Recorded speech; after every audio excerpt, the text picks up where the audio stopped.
உறவுகள் அனைவருக்கும் அன்பான வணக்கங்கள்.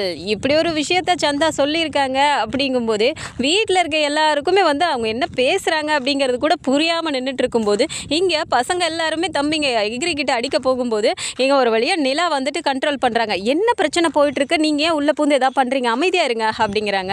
என்ன நிலா, அண்ணன் அவனுங்க என்னமோ பேசிகிட்டே இருக்கானுங்க, தனியாக விட சொல்கிறியா அப்படிங்கிறாங்க. சோழன் சொல்கிறது புரிஞ்சுக்கோங்க, ப்ரெக்னென்டட் அப்படின்னோடனே இங்கே அப்படியே சோழனுக்கு ஒரு மாதிரி ஆகுது. நிலா என்னென்னலா இங்கே சொல்கிற, முதல்ல கையை கொடு அப்படின்னோடனே லூஸாங்க நீங்கள், சந்தா ப்ரெக்னெண்ட்டாக இருக்காங்க அப்படிங்கிறாங்க. சந்தா ப்ரெக்னெண்ட்டா, அப்புறம் என்ன இப்போ போய் கல்யாணம், எனக்கு ஒன்றுமே புரியலையே அப்படிங்கிறாங்க. சோழன் சேரனனாவால் சந்தா ப்ரெக்னென்ட் ஆகிருக்காங்க, அதுதான் இங்கே பிரச்சனையே, கல்யாணமே நின்றுச்சு, உங்களுக்கு தெரியலையா அப்படிங்கிறாங்க. அப்படியே ஒரு மாதிரி ஒரு தலை அப்படியே சுற்றுற மாதிரி ஆகிடுறாரு. பசங்க எல்லாருக்குமே அப்படியே ஒரு மாதிரி ஷாக் ஆகுது. அண்ணனா இப்படி, அதையே நம்மக்கிட்ட சொல்லலை அப்படிங்கிறாங்க. இல்லை, எனக்கு என்னவோ இதை பற்றி அவங்க 2 பேரும் டிஸ்கஸ் பண்ணியிருப்பாங்கன்னு நினைக்கிறேன், அதனால தான் அண்ணன் இப்படி ஒரு மாதிரி டென்ஷனாகவே இருந்திருக்காரு அப்படின்னு சொல்லிட்டு இங்கே நிலாவும் சொல்லும்போது இங்கே சேரனை யோசிச்சு பார்க்குறாங்க. இல்லை அண்ணன் அப்படிலாம் பண்ணியிருக்காது, சும்மா சொல்லிட்டு இருக்காங்க அப்படின்னு இங்கே சோழன் ரொம்ப ஸ்ட்ராங்காக சொல்கிறாரு. ஆனாலும் நிலா சொல்கிறாங்க, சோழன் நல்லா நீங்களும் யோசிச்சு பாருங்கள், இப்போது சந்தாவோட அப்பா கேட்டார்ல, அப்போ அண்ணன் என்ன சொன்னார் அப்படிங்கிறாங்க.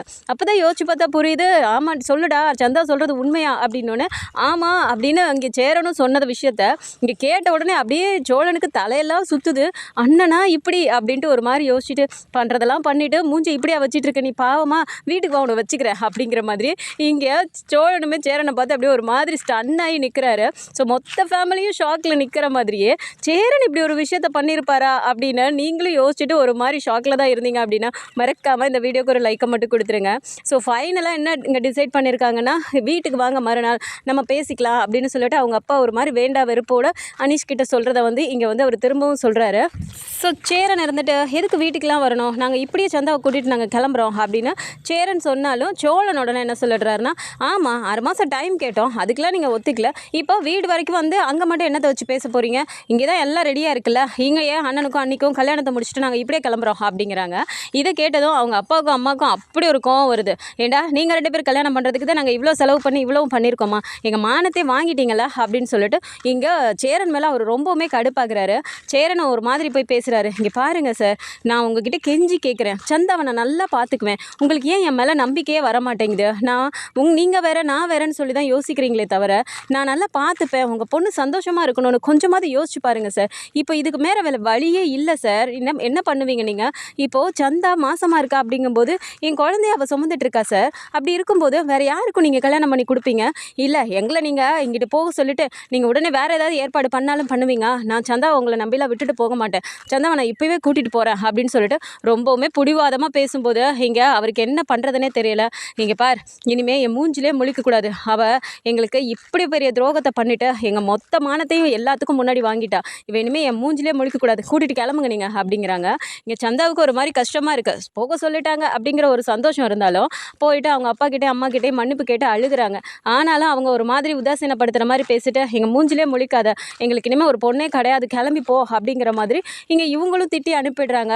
ஆனாலும் இங்கே வீட்டில் இருக்கிறவங்க சரி பரவாயில்லவா, இது இந்த அளவுக்கு அவங்க சொன்னதே பெருசு, நம்ம போயிடலாம் அப்படின்னு சொல்லிட்டு அங்கேருந்து கூட்டிகிட்டு கிளம்புறாங்க. ஆனால் இங்கே சோழனுக்கு சேரனை பார்க்க அப்படி ஒரு கோவம் வருது, டென்ஷன் பயங்கரமாக ஏறுது. எந்த விஷயமா இருந்தாலும் வீட்டில் சொல்கிற ஆள் இந்த இவ்வளோ பெரிய விஷயத்த முழு பூசணிக்காய் சோத்தில் மறைச்ச மாதிரி அண்ணன் பண்ணிருச்சுல, பாரு பண்ணுறதெல்லாம் பண்ணிவிட்டு ஒன்றும் தெரியாத மாதிரி எப்படிலாம் வீட்டில் இருந்திருக்குன்னு அப்படின்னு சொல்லிட்டு இங்கே பேசிகிட்டு இருக்கும்போது பல்லவன் டக்குன்னு, அண்ணன் இப்படிலாம் பண்ணணும்னு நான் நினைக்கவே இல்லைண்ணே, ஆமாண்ணே எப்படி அப்படின்னு சொல்லிட்டு இங்கே பல்லவன் ஆரம்பிக்கும் போது பாண்டி டக்குன்னு, டேய் என்னடா இந்த சின்ன பையன் சொல்லி பார்த்தா ரொம்ப பேசிகிட்டு இருக்க அப்படிங்கிறாங்க. இங்கே பாருண்ணே, சும்மா என்ன சின்ன பையன் சொல்லிட்டு இருக்காதீங்க, நான் என்ன 3rd ஸ்டாண்டர்டில் படிச்சுட்டு இருக்கேன் அப்படின்னு சொல்லிட்டு இங்கே பல்லவன் ஒரு சைடு பேசும்போது இங்கே சோழன்னு பார்த்துட்டு, டேய் விடுறா, அவனும் காலேஜுக்கு போகிறான், அவன்கிட்ட அவனுக்கு தெரியாததா, சும்மா அவனையே எதை சொல்லிட்டு இருக்கா, அண்ணன் பண்ண விஷயத்துக்கு வேறு என்ன பண்ண முடியும், அவனும் நம்ம வீட்டில் தானே இருக்கான் அப்படிங்கிறாங்க. அப்படி சொல்லுண்ணே அப்படின்னு சொல்லிட்டு இங்கே பல்லவனும் சொல்லிட்டு இருக்காங்க. ஆனால் இந்த விஷயத்த ஏற்றுக்கவே முடியல நிலாவால். இப்படி அண்ணன் பண்ணியிருப்பாரா, ஒரு வார்த்தை கூட நம்மக்கிட்ட சொல்லலையே, எந்த விஷயமா இருந்தாலும் சொல்கிறான்னு இதை எப்படி மறைச்சிருப்பாரு அப்படிங்கிற மாதிரி ஒரு மாதிரி யோசனையிலே தான் இருக்காங்க. இங்கே சரி அங்கேருந்து கிளம்பலாம் அப்படின்னு சொல்லிட்டு கிளம்புனா இங்கே சந்தா ஒரு மாதிரி அழுதுகிட்டே தான் வராங்க. ஸோ காரில் பின்னாடி உட்கார வச்சிடுறாங்க, சேரனையும் சந்தாவும் பின்னாடி உட்காந்துட்டு இருக்காங்க. அப்போ பார்த்தா இந்த சைடு நிலா பக்கத்தில் உட்காந்துட்டு, அழுகாதீங்க சந்தா, அதான் வந்துட்டீங்கல்ல பார்த்துக்கலாம் விடுங்க அப்படிங்கிறாங்க. அப்படி இல்லை, அப்பா அம்மா கஷ்டப்படுவாங்களே, அதை நினச்சா தான் கஷ்டமாக இருக்குது அப்படிங்கிறாங்க. உடனே சோழன் பக்கத்தில் உட்காந்துட்டு பாண்டிக்கிட்ட, ஆமாண்டா ஏன்டா இப்போ தான் அப்பா அம்மா கஷ்டப்படுவாங்கன்னே தோணிருக்கு போல இருக்குது, இந்த மாதிரி விஷயத்த பண்ணும்போதெல்லாம் தோணலை போல இருக்குது அப்படின்னு சொல்லிட்டு இங்கே சோழனும் குசு குசுன்னு பாண்டியும் பேசிகிட்டு இருக்கும்போது நிலா இதை காதில் வாங்கிட்டு திரும்பி பார்க்குறாங்க. சோழன் அப்படின்ட்டு முறைக்கிறாங்க. சரி நிலா சரி நிலா அப்படின்னு சொல்லிட்டு என்னதான் நிலாவுக்கு ஒரு மாதிரி சொன்னதுக்கு அடங்கி பேசுகிற மாதிரி பேசினாலும் சோழனால் இதை தாங்கிக்கவே முடியல. இந்த அண்ணன் இப்படி பண்ணிருச்சே அப்படிங்கிற மாதிரி ஒரு மாதிரி புலம்பிக்கிட்டு ஸ்டேஷனுக்கு வந்துடுறாங்க. ஸோ ஸ்டேஷன் வரைக்குமே அனீஷுமே வராரு. வந்துட்டு இங்கே ட்ரெயின்லாம் ஏற்றி விடும்போது பார்த்துட்டு பையா உங்ககிட்ட கொஞ்சம் பேசணும் அப்படிங்கிறாங்க. சொல்லு அனீஷ் அப்படின்னோடனே இங்கே வேணாம் பையா தனியாக போய் பேசலாம் அப்படின்ட்டு இங்கே தனியாக கூட்டிகிட்டு போயிட்டு ஏன் பையா நிஜமாக சொல்லுங்கள், இது நீங்கள் பண்ணீங்கன்னு என்னால் மனசு ஏற்றுக்கவே முடியல, நிஜமாக இப்படி ஒரு விஷயம் நடந்துச்சா பையா அப்படிங்கிறாங்க. ஏன் அனீஷ் இப்படி கேட்குற அப்படிங்கிறாங்க. இல்லை பையா எத்தனையோ நாள் நீங்கள் சந்தாவை பார்க்க சென்னையில் நான் இருக்கும்போது வீட்டுக்கு வந்திருக்கீங்க, உங்களை நான் விட்டுட்டு நீங்கள் 2 பேர் கொஞ்சம் நேரம் பேசிட்டுருங்கன்னு சொல்லிட்டு நானும் அது இதுன்னு சொல்லி வாங்கணும்னு சொல்லிட்டு வெளியிலலாம் கூட போயிட்டு வந்திருக்கேன். அப்போல்லாம் அப்படிலாம் பண்ணாத நீங்கள் இப்போ போய் எப்படி பண்ணியிருப்பீங்க, அவள் இங்கே இருந்தா நீங்கள் அங்கே இருந்தீங்க, எப்படி பையா என்னால் இதை ஏற்றுக்கவே முடியல, நிஜமாவே சந்தா சொல்கிறது உண்மையா, என்னால் இதை நம்பவே முடியல அப்படிங்கிறாங்க. சேரனுக்கு என்ன பேசுறதுனே தெரியல. அதை விடு அனீஷ், அவன் அப்புறம் பேசிக்கலாம், ஒரு வழியாக சந்தா வந்துட்டால, நீ அதை பற்றிலாம் கவலைப்படாத, நான் நல்லா பார்த்துக்குவேன் அப்படிங்கிற மாதிரி ஒரு மாதிரி மூடி பேசிடுறாரு. அனீஷுக்கும் ஒரு மாதிரி இருந்தாலும் சரிங்க பையா பார்த்துக்கோங்க, எனக்கு நீங்கள் நல்லா பார்த்துப்பீங்கன்னு நம்பிக்கை இருக்குது, இருந்தாலும் மன்னிச்சிருங்க பையா, வீட்டை எதிர்த்து என்னால் எதுவும் பண்ண முடியல, அதனால தான் உங்ககிட்ட சொல்லக்கூட முடியல, தப்பு தான் பையா என்னை மன்னிச்சிருங்க அப்படிங்கிறாங்க. பரவாயில்ல அனீஷ் நாங்கள் கிளம்புறோம் அப்படின்னு சொல்லிட்டு இங்கே ட்ரெயினும் ஏறிடுறாங்க. ஸோ ஒரு வழியாக சென்னைக்குமே வந்துடுறாங்க. இங்கே வந்தால் வீட்டுக்கு வந்துட்டு இந்த மாதிரி சந்தாவோட வந்திருக்காங்க அப்படிங்கினோடனே இங்கே நடேசன் பார்த்துட்டு ஒரு மாதிரி ஷாக் ஆகுறாரு. என்னடா பொண்ணை கூட்டிகிட்டு வந்துட்டீங்க அப்படிங்கிற மாதிரி பார்த்துட்டு என்னடா கூட்டிகிட்டு வந்துட்டிங்களா, கல்யாணத்தை நிறுத்திட்டிங்களா அப்படிங்கிற மாதிரி கேட்குறாரு. இதை பார்த்துட்டு இங்கே பாண்டியும் அதெல்லாம் முடிஞ்சு வீட்டுக்கு கூட்டிகிட்டு வந்துட்டோம் அப்படின்னு சொல்லிட்டு இங்கே அப்படியே வெளியில் ஒரு மாதிரியும் எல்லார் முகமுமே ஒரு மாதிரியாக இருக்குது. இதை பார்த்த நடேசன் ஏண்டா அதை தான் வீட்டுக்கே கூட்டிகிட்டு வந்துட்டீங்க, அதுவும் பிரச்சனை இல்லையே, அவனுக்கு எது வரப்போகிறானுங்கடா பின்னாடியே அப்படிங்கிறாங்க. அதெல்லாம் யாரும் வரமாட்டாங்க, அவங்க அப்பா அம்மா சம்மதத்தோடு தான் கூட்டிகிட்டு வந்திருக்கோம் அப்படிங்கிறாங்க. அப்பா அம்மா சம்மதத்தோடு கூட்டிகிட்டு வந்திருக்கீங்கன்னா அப்போ கல்யாணத்துக்கு அவங்களே வர சொல்ல வேண்டியதானே அப்படின்ட்டு இங்கே நடேசன் கேள்வி மேலே கேள்வியாக கேட்டுகிட்டே இருக்கும்போது நிலா பார்க்குறாங்க. அங்கிள் எதுக்கு எல்லாத்தையும் வாசல்லே வச்சு பேசிகிட்டு இருக்கீங்க, உள்ளே போய் பேசிக்கலாம், உள்ளே வாங்க அப்படின்னு சொல்லிட்டு இங்கே உள்ளே கூட்டிகிட்டு போனோன்னே இங்கே பார்த்துட்டு உட்கார வச்சுட்டு சந்தா நீங்கள் போங்க அந்த ரூமில் நீங்கள் ரெடி ஆகிக்கோங்க அப்படின்னு சொல்லிட்டு போய் ஃப்ரெஷ்அப் ஆகிட்டு வாங்க அப்படிங்கிறாங்க. ஓகே அப்படின்னு சொல்லிட்டு இங்கே சந்தாவும் அந்த ரூம்குள்ளே போனோன்னே பின்னாடியே சேரனும் போகிறாரு. இதை பார்த்ததுமே டக்குன்னு சோழன் அண்ணா இங்கே வா அப்படிங்கிறாங்க. என்னடா அப்படிங்கிறாங்க. இப்போ எதுக்கு அவங்க பின்னாடி நீ போகிற அப்படின்றாங்க. என்னடா அப்படின்றாரு. சோழனை பார்த்துட்டு நிலா என்ன சோழன் விடுங்க அவங்க ஏதாவது போய் பேசட்டும் அப்படிங்கிறாங்க. என்ன பேசணும், 3 நாளாக ட்ரெயினில் வந்தோம்ல அப்போல்லாம் பேசாததா இப்போ தான் ரூமில் போய் பேச போகிறாங்களா அப்படிங்கிறாங்க. சோழன் புரிஞ்சுக்கவே மாட்டிங்களா அப்படிங்கிறாங்க. எனக்கு அப்படியே செம்ம கடுப்பாகுது நிலா, அண்ணன் இப்படி ஒரு விஷயத்த பண்ணணும்னு நான் நினச்சி கூட பார்க்கல அப்படின்னோடனே எப்படி சேரன் திருன்னு முழிக்கிறாரு. என்னடா இப்போ நான் பண்ணிட்டேன், ஏன்டா எல்லாரும் மூஞ்ச ஒரு மாதிரி வச்சுட்டு இருக்கீங்க அப்படிங்கிறாங்க. அது எப்படின்னு எதுவுமே தெரியாத மாதிரி மூஞ்ச எப்படி வச்சுட்டு பேசிகிட்டு இருக்க அப்படிங்கிறாங்க. நானும் பார்த்துட்டு இருக்கேன், மண்டபத்துலேருந்து என்னை திட்டிகிட்டே இருக்கீங்க, நான் என்னடா பண்ணிட்டேன் அப்படி அப்படின்னு சொல்லிட்டு சேரன் நீங்கள் கேட்ட உடனே 3 பேர் மாற்றி பார்த்துக்கிறாங்க. நிலாவும் ஒரு மாதிரி முழிச்சிக்கிட்டே இப்போ பாண்டியே கேட்குறாரு. ஏன்னா அவங்க ப்ரெக்னெண்ட்டாக இருக்காங்கன்னு சொல்கிறாங்களே, இதை எங்ககிட்ட ஒரு வார்த்தை சொல்லியிருக்கலாம்லன்னு எதுவுமே சொல்லாமல் மண்டபத்தில் வந்து அவங்க சொன்னதுக்கப்புறம் தான் நாங்கள் தெரிஞ்சுக்கணுமா, ஏன் எங்ககிட்ட சொன்னால் நாங்கள் என்னென்ன பண்ண போகிறோம், சந்தோஷம் தானே பட போகிறோம் அப்படிங்கிறாங்க. டேய் அதை நம்பிட்டீங்களா நீங்கள் அப்படிங்கிறாங்க. நம்பிட்டீங்களாவா, என்னென்ன சொல்கிற அப்படின்றாங்க. இல்லைடா எங்களுக்கு வேறு வழி தெரியல, முன்னாடியே வந்துட்டு சந்தா ஃபோன் பண்ணிவிட்டு 3 நாளில் கல்யாணம் வச்சுருக்காங்கன்னு சொல்லிட்டு சந்தா என்கிட்ட சொல்லிச்சில்ல, அப்போவே எனக்கு என்ன பண்ணுறதுன்னு தெரியல, எங்கே நம்ம போகிறதுக்குள்ளார ஏதாவது பண்ணிட்டாங்கன்னா என்ன பண்ணுறதுன்னு, எப்படி தடுத்து நிறுத்தணும்னு சொல்லிட்டு எங்களுக்கு எந்த யோசனையும் வரலை, அப்போது சந்தாவே தான் இப்படி சொல்லிச்சு, நம்ம இப்படி சொல்லிடலாம் அப்படின்னு சொல்லிட்டு அதனால தான் சரின்னு நானும் சொல்லிட்டேன்டா அப்படிங்கிறாங்க. என்னென்ன சொல்கிற அப்படின்னா, அப்போ சந்தா நிஜமாக மாசமா இல்லையா அப்படிங்கிறாங்க. என்னடா என்னை பற்றி என்னடா நினச்சிங்க நீங்கள் அப்படிங்கிறாங்க. அதுதானே எனக்கு ஒரே இதாக இருக்குது, நீ எப்படி அதை பண்ணியிருப்பேன்னு சொல்லிட்டு தானே நாங்கள் இத்தனை நாளாக ட்ரெயினில் வர வரைக்கும் மண்டையை போட்டு உடச்சிட்டு வரோம் அப்படிங்கிறாங்க. இருடா ஒரு நிமிஷம் அப்படின்ட்டு சந்தா ஒரு நிமிஷம் இங்கே வாப்பா அப்படிங்கிறாங்க. வெளியில் வந்து பார்த்துட்டு அப்படியே ஒரு மாதிரி குனிஞ்சிட்டே நிற்கிறாங்க. இவனுங்க சொன்னால் நம்ப மாட்டேங்கிறானுங்க, உண்மை என்னென்னு நீயே சொல்லுப்பா அப்படிங்கிறாங்க. அப்போ பார்த்து நடேசனும் உள்ளே வராரு. வந்து பார்த்துட்டு என்னடா ஏதோ மாற்றி பேசிகிட்டே இருக்கீங்க, புதுசாக வந்திருக்கிறாங்க, அவங்களுக்கு கல்யாணத்தை பற்றி என்ன பேசலாம், எப்போ கல்யாணம் பண்ணலான்னு சொல்லிட்டு பார்க்கலாம், அந்த கேலண்டர் எடு அப்படிங்கிறாரு. அப்போ உடனே இங்கே நிலாவும் பார்த்துட்டு அங்கிள் ஒரு நிமிஷம் இருங்க அப்படின்ட்டு நீங்கள் சொல்லுங்கள் சந்தா அப்படிங்கிறாங்க. இல்லை நான் பொய் தான் சொன்னேன் அப்படிங்கிறாங்க. பொய் சொன்னீங்களா, அப்போவே உங்கள் அப்பா அம்மா ஹாஸ்பிட்டலுக்கு போகலாம் செக்அப் பண்ணி பார்க்கலான்னு ஏதாவது சொல்லியிருந்தா என்ன பண்ணியிருப்பீங்க நீங்கள் அப்படிங்கிறாங்க. அத பத்தியெல்லாம் நான் யோசிக்கல. அப்படி எதுவும் பண்ண மாட்டாங்கன்னு ஒரு நம்பிக்கை தான். என் அப்பா, அம்மா அந்த மாதிரிலாம் போக மாட்டாங்க. ஏன்னா, அவங்களுக்கு குடும்ப கௌரவம் தான் பெருசுன்னு சொல்லிட்டு ரொம்ப இதா பேசுவாங்கன்னு எனக்கு நல்லாவே தெரியும். அதனால தானே என் மாமாக்கு கல்யாணம் பண்ணி வைக்கணும்னு சொல்லிட்டு ரொம்ப பிடிவாதமா இருந்தாங்க. அதனால தான் நானும் இவர்கிட்ட சொன்னேன். அவரும் சரின்னு சொன்னதுனால, நாங்க இந்த முடிவுல தான் இருந்தோம். அப்போ அந்த டைம்ல எனக்கு வேற வழியே தெரியல.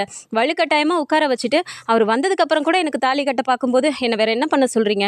அதனால தான் அப்படி ஒரு பொய்ய சொல்லிட்டேன்." அப்படின்னு சொன்னது தான் இங்க சேரனுக்கு ஒரு மாதிரி பார்த்துட்டு இருக்கும்போது சோழனுக்கு நிம்மதியா இருக்கு. பார்த்துட்டு, "அப்பாடா! அப்படின்னா எங்க அண்ணன் தப்பெல்லாம் பண்ணல நிலா" அப்படிங்கிறாங்க. நிலா அப்படியே பார்த்துட்டு, "ஆமா சோழன், அண்ணன் அப்படி பண்ணிட்டாருன்னு சொல்லிட்டு நான் எப்போ உங்ககிட்ட சொன்னேன்?" அப்படிங்கிறாங்க. "என்ன நிலா பேசுற? நீ தானே எல்லா விஷயத்தையும் என்கிட்ட சொன்னியே" அப்படிங்கிறாங்க. "ஆமா, என்ன சொன்னேன்? அந்த மாதிரி பிரச்சனை போயிட்டு இருக்குன்னு தானே சொன்னேன். அண்ணன் அப்படி பண்ணிட்டாருன்னு உங்ககிட்ட சொன்னேனா?" அப்படிங்கிறாங்க. "ஆமா, அவங்க 2 பேரும் ஏதோ டிஸ்கஸ் பண்ணியிருப்பாங்கன்னா நீ சொன்னில" அப்படிங்கிறாங்க. "ஆமா, சொன்னேன் தான். டிஸ்கஸ் பண்ணதுனால தானே அப்படி ஒரு விஷயத்த பேசியிருக்காங்க, பழகியிருக்காங்க, அத சொல்லியிருக்காங்க. அதனால தான் நான் சொன்னேன். நான் ஒன்றும் அண்ணனை பத்தி தப்பாலாம் சொல்லல" அப்படின்ட்டு. "ஏண்ணே, நான் உங்கள பத்தி தப்பா நினைப்பேன் நானு?" அப்படிங்கிறாங்க. "ச்சே இல்லப்பா, நீ அப்படிலாம் நினைக்க மாட்ட. ஆனா இவனுங்க கண்டிப்பா நினைச்சிருப்பானுங்கப்பா" அப்படிங்கிறாங்க. "அதானேண்ணே, நீ உன் பாசமலர விட்டு குடுப்பியா? அவ சொல்லியிருந்தா கூட நீ சொல்லலன்னு தானே சொல்லுவ. நாங்க சொல்லலைன்னா கூட சொன்னோன்னு நீ நம்புவ. ஏன்னா சொல்றது நிலாவாச்சே" அப்படிங்கிறாங்க. அப்போ நிலா பார்த்து அப்படியே ஒரு மாதிரி சிரிக்கும்போது சந்தாவும் பார்த்துட்டே நிற்கிறாங்க. "நீங்க வாங்க சந்தா, உங்களுக்கு என்ன குடிக்கிறதுக்கு வேணும்? டீ போடவா, காஃபி போடவா?" அப்படின்னு சொல்லிட்டு இங்கே சந்தாவை கூட்டிட்டு கிச்சனுக்கு போடுறாங்க. நடேசன் பார்க்குறாரு. "டேய், என்னடா பேசிட்டு இருக்கீங்க? என்ன பேசுனீங்க? என்ன சொன்னீங்க? எனக்கு ஒன்றுமே புரியலையே" அப்படின்னோடனே இங்கே சேரனே சொல்கிறாரு. "அது ஒன்றும் இல்லைப்பா, இந்த மாதிரி கல்யாணம் கடைசி டைமில் தான் நாங்கள் போனோம். அப்போ சந்தா இந்த மாதிரிலாம் சொல்லிட்டா. இதெல்லாம் நடந்ததுனால தான் அங்கே கல்யாணமே நின்றுச்சு. எனக்கே கல்யாணம் பண்ணி தரேன்னு சொல்லிட்டு அவங்க ஒரு மாதிரி வேண்டா வெறுப்பா அனுப்பி விட்டுட்டாங்க" அப்படின்னு சொல்லிட்டு சொன்ன உடனே தான் இங்கே நடேசனுக்கே எல்லாமே புரியுது. "ஓ, அப்படின்னா நான் தாத்தாவாக போகிறேனா?" அப்படின்னு சொல்லிட்டு இவர் ஒரு மாதிரி பேச ஆரம்பிச்சுன்னா, "அப்பா அப்பா அப்பா இருங்கப்பா, நான் இன்னும் முழுசாக சொல்லி முடிக்கல. அப்படியெல்லாம் எதுவுமே இல்லைப்பா. நாங்கள் சும்மா பொய் சொல்லி தான் இந்த கல்யாணத்தை நிறுத்துறதுக்காக நாங்கள் அப்படி சொன்னோம்ப்பா. நீங்கள் என்னப்பா, நான் அப்படிலாம் பண்ணியிருப்பேன் நீங்கள் நம்புறீங்களா? அது எப்படிப்பா என்னை பற்றி நீங்கள் அப்படி நினச்சிங்க?" அப்படின்னு சொல்லிட்டு இங்கே சேரன் கேட்ட உடனே அப்படியே இங்கே திருன்னு முழிக்கிறாரு நடேசன். "அப்படியாடா, என்னமோ கல்யாணத்துக்கு முன்னாடியோ பின்னாடியோ அவள் தான் உனக்குன்னு ஆகிப்போச்சுல்ல, அதனால எதுவும் குழந்தை உருவாயிடுச்சோ என்னவோன்னு நானும் ஒரு நிமிஷம் சரி தாத்தாவா போகிறேன்னு சந்தோஷப்பட்டேன். என்னதான் மூத்த மருமக மாதிரி நிலா அந்த வீட்டுக்கு வந்திருந்தாலும் இப்போ உன் பொண்டாட்டி இந்த வீட்டுக்கு வந்துட்டா. 2 பேத்துல யார் ஃபஸ்ட்டு குழந்தைய பெற்று என் கையில் பேர பிள்ளைய கொடுக்க போகிறாங்கன்னு தெரியல. அந்த நாளுக்காக நான் காத்துட்ருக்கேன். மடி நிலா, இந்த விஷயத்துலலாம் நீ ரொம்ப பின்னாடி நிற்கக்கூடாதுமா.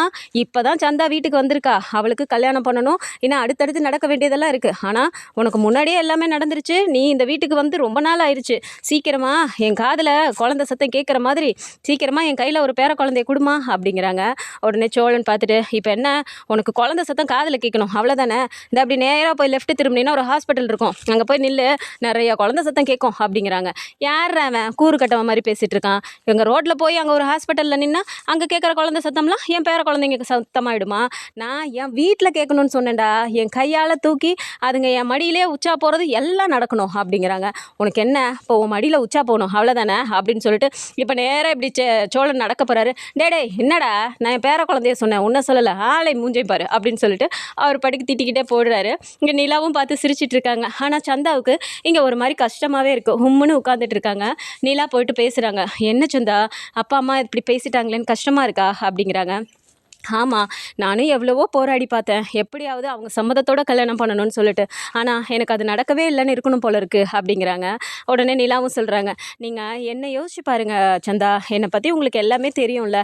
எனக்கும் ஆரம்பத்தில் அப்படி தான் இருந்துச்சு. அப்புறம் போக போக என் அப்பா அம்மாவே மனசு மாதிரி வந்து இதோ இப்போ ரிசப்ஷன் வரைக்கும் என் அப்பா அம்மாவே செஞ்சாங்க. அப்படி கொஞ்சம் கொஞ்சமாக மாறிடுவாங்க. எல்லாமே நல்லதாக நடக்கும். நீங்கள் எதுவும் கவலைப்படாதீங்க" அப்படிங்கிறாங்க. ஓகே" அப்படின்னு சொல்லிட்டு இங்கே சந்தாவும் உட்காந்துட்டு இருக்கும்போது சேரன் பின்னாடி நின்று பார்க்குறாரு. ஸோ நிலாவும் சந்தாவும் உட்காந்து அந்த மாதிரி ஆறுதலாக கையெல்லாம் பிடிச்சிட்டு இப்படி ஹக் பண்ணிக்கிட்டுலாம் பேசிகிட்டு இருக்கதை சந்தாவை அப்படி உட்காந்து நிலா கூட ஆறுதலாக பேசுறது எல்லாத்தையும் அங்கே பின்னாடி நின்று பார்த்துட்டு கண்ணெல்லாம் கலங்குறாரு. சோழன் அங்கேருந்து வந்து இப்படி எட்டி பார்க்குறாரு. "என்னென்ன ஆனந்த கண்ணீரா?" அப்படிங்கிறாங்க.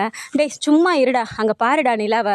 அது ஏதோ கூட பிறந்த அக்கா தங்கச்சிக்கிட்ட பேசுகிற மாதிரி எப்படி ஒரு ஆறுதலாக பேசிகிட்டு இருக்கு பார்த்தியா? நிஜமாவே நிலா வேறு மாதிரிடா. இந்த வீட்டுக்கு நிலா கிடச்சது நம்ம எல்லாருமே எப்பயோ செஞ்ச புண்ணியம்னு நினைக்கிறேன்" அப்படிங்கிறாங்க. "அதானே பார்த்தேன், என்னதான் யார் இந்த வீட்டில் இருந்தாலும் உன் பாசமலரை மட்டும் நீ விட்டு கொடுத்துக்கவே மாட்டியே அப்படின்னு சொல்லிட்டு இங்கே சோழன் சொன்ன உடனே சேரன் அப்படியே சிரிச்சிட்டு, என்னடா எத்தனை பேர் வந்தாலும் நிலா மாதிரி ஒரு ஆள் வருமாடா, அந்த பொண்ணு இருக்கிறதுக்கு இந்த வீட்டிலலாம் இருக்கணும்னு ஏதாவது இருக்கா சொல்லு, ஆனாலும் நம்ம வீடு தான் முக்கியம், நம்ம வீட்டில் இருக்கவங்கலாம் இப்படி அப்படின்னு சொல்லிட்டு எப்படியெல்லாம் பெருமையாக பேசுச்சு, அதெல்லாம் என்னால் மறக்கவே முடியாதுடா அப்படிங்கிறாங்க. நீ என்னமோ சொல்கிறதும் வாஸ்தவம் தானே, நிலா என் லைஃப்பில் கிடச்சிது, நான் ஏதோ பெரிய பாக்கியம் பண்ணியிருக்கேனே, அதனால தான் உங்கள் எல்லாருக்கும் அவள் கிடச்சிருக்கா, ஞாபகம் வச்சுக்கோனே அப்படிங்கிறாங்க. சரிடா சோழா, எனக்கு எல்லாம் புரியுது, உன்னால தான் நிலா இந்த வீட்டுக்கு கிடச்சிருக்கா, போதுமா அப்படிங்கிறாங்க. சரிண்ணே அப்படின்னு சொல்லிட்டு இங்கே அப்படியே சிரித்து பேசிகிட்டு இருக்காங்க. ஸோ இந்த மாதிரியான கதைக்களம் வந்தால் நல்லா இருக்கும்னு நினச்சிங்கன்னா மறக்காம நம்மளோட சேனலை சப்ஸ்கிரைப் பண்ணிக்கோங்க. அண்ட் வீடியோ பிடிச்சிருக்கு அப்படின்னா சின்னதை லைக்கை மட்டும் கொடுத்துருங்க. தேங்க்ஸ் ஃபார் வாட்சிங்.